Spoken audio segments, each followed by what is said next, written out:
İki evladım var idi. İkisi də vətən Qarabağ, 2-ci Qarabağ müharibəsində şəhid olublar.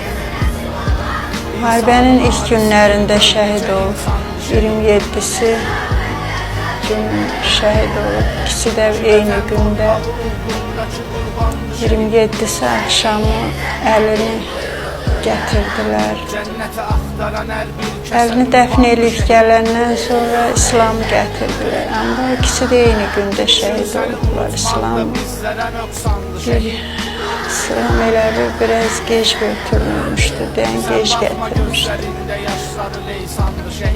İkisini də eyni gündə torpağa verdim xalalarıma. Arkada heç nələr qalmayıbdı. İkisi də subay idi, əli nişanlı idi.